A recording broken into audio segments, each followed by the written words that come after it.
Assalamualaikum warahmatullahi wabarakatuh.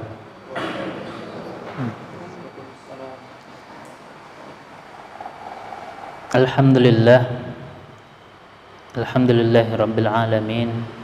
Wassalatu wassalamu ala rasulihil karim, Rasulullah sallallahu alaihi wasallam. Alhamdulillah, kita bersyukur kepada Allah atas semua nikmat yang telah Allah berikan, sehingga kita masih diberikan kesehatan, kesempatan, dan semua hal yang terjadi sampai hari ini tidak lain tidak bukan adalah dalam pengaturan dan genggaman Allah Subhanahu wa taala. 2 minggu ke belakang ini alhamdulillah Ustaz pernah dipertemukan dengan beberapa orang yang tidak pernah tampak di media, tapi luar biasa dari sisi keilmuannya, luar biasa dari sisi pengalamannya, luar biasa dari sisi kesungguhannya dan belajarnya. Ya, beberapa waktu lalu Ustaz pernah jumpa dengan Ustaz Budi Azhari dan ngobrol banyak, cerita banyak hal, salah satunya pengalaman beliau dalam proses menuntut ilmu dan proses belajar, dan semangat belajarnya yang luar biasa, sampai-sampai katanya pernah ketika akan tidur tapi masih ada perasaan mengganggu, ingin mencari jawaban dari suatu masalah, dan itu ternyata ada jawabannya di salah satu kitab, tapi kitabnya ada di perpustakaan, sehingga dari rumahnya ke perpustakaannya harus naik motor. Akhirnya karena nggak bisa tidur mikirin apa jawaban yang ada dalam kitab tersebut, dia pergi keluar rumah, naik motor jam 11 malam, ya, daripada nggak bisa tidur dan mikirin, nah ini jam 11 malam pergi, terus minta kunci sama satpam menjaga perpustakaan, tolong bukakan pintu. Akhirnya dibukakan pintu perpustakaan dan akhirnya baca salah satu kitab tersebut, dan baru selesai jam 2 malam. Terus akhirnya dia kembali dan baru setelah itu dia merasa tenang. Alhamdulillah, ternyata sudah menemukan jawaban. Itu salah satu proses belajar yang luar biasa. Mungkin kalau kita belajarnya masih sudah ngantuk, nggak ada yang menjadi beban dalam pikiran, ya sudahlah, namanya ngantuk ya sudah tidur. Nggak ada keinginan untuk mencari apa kira-kira ini. Pernah nggak antum mencari misalnya dalam sebuah kitab sejarah Tarikh Tabari, karya ini disebutkan bahwa mengapa Nabi Adam alaihissalam disebutkan dalam satu ini, dijelaskan bahwa Nabi Adam alaihissalam diturunkan di puncak gunung tertinggi yang ada di muka bumi ini. Kalau yang tidak ada keinginan untuk mendapatkan informasi, mendapatkan ilmu, pasti akan berhenti di situ, ya sudahlah, oh ya puncak gunung tertinggi dan sudah selesai. Tidak ada keinginan, oh ya saya harus cari ini.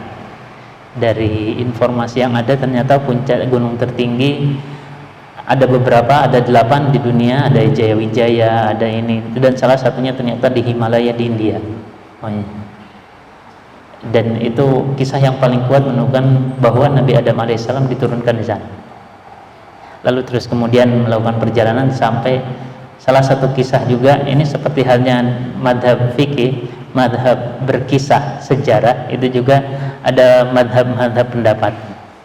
Akhirnya berjalan dan bertemulah di Jabal Rahmah, Jabal Rahmah di Mekah Al-Mukarramah. Nah, ini salah satu kisah yang ada, dan salah satu kisah yang paling kuat ini zaman Nabi Adam alaihissalam. Begitu rasa ingin tahu yang begitu besar menjadikan seorang begitu semangat ingin mendapatkan ilmu.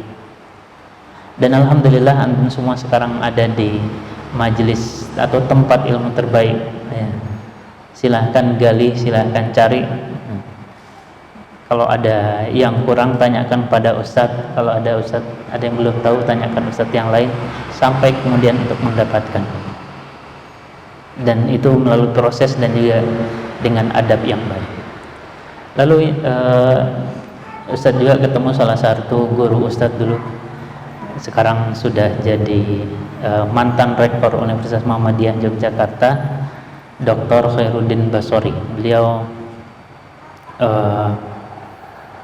pakar psikologi Islam.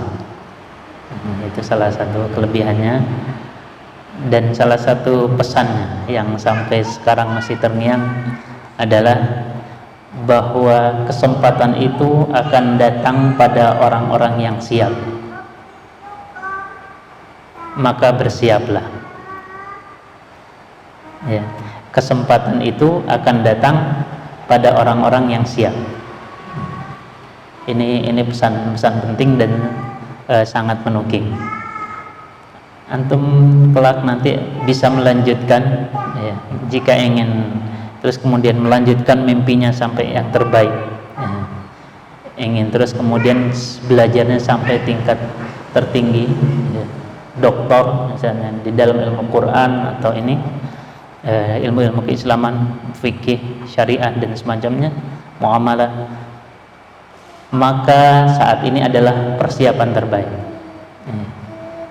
Persiapan pertama adalah persiapan Quran, sehingga persiapan Quran sampai 30 juz itu menjadi penting.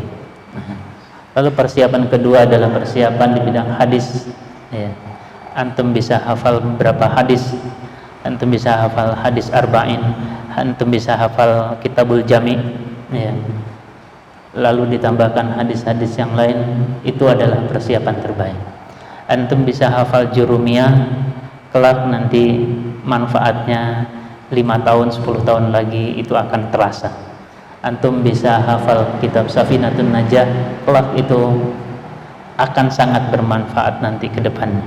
Antum bisa hafal Nadam Alala, itu juga akan bermanfaat. Bayangkan ya, seorang guru besar ya, Profesor Mahmud Food MD sekarang menteri ya, itu dalam satu sambutan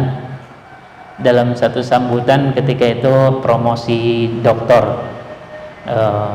Muldoko, ini sekarang staf kepresidenan sekarang, belum lama ini 3 bulan lalu, itu menyatakan pesannya itu ternyata diambil dari matan Nadom Alala bait kedua, dan itu disambutan di universitas, dihadiri oleh beberapa menteri ya, 2 bulan 3 bulan lalu. Nah, antum di sini punya kesempatan membaca itu, menghafal itu, bekal itulah yang akan bermanfaat. Sehingga apa? Kesempatan itu pasti akan datang pada orang-orang yang sudah siap. Ya. Kalau antum sudah hafal Quran, antum sudah hafal banyak hadis, antum bisa terus kemudian belajar bahasa Arab sampai bisa membaca kitab, maka kesempatan akan begitu luas terbuka ke depan. Disinilah proses kesabaran menjadi begitu penting. Ya, demikian yang dapat Ustaz sampaikan. Mudah-mudahan antum bisa mempersiapkan begitu banyak bekal untuk persiapan menuju kesempatan yang akan lebih besar yang akan antum miliki nanti. Akhiru da'wana alhamdulillah, wassalatu wassalamu ala man la nabiyya ba'dah. Wassalamualaikum warahmatullahi wabarakatuh.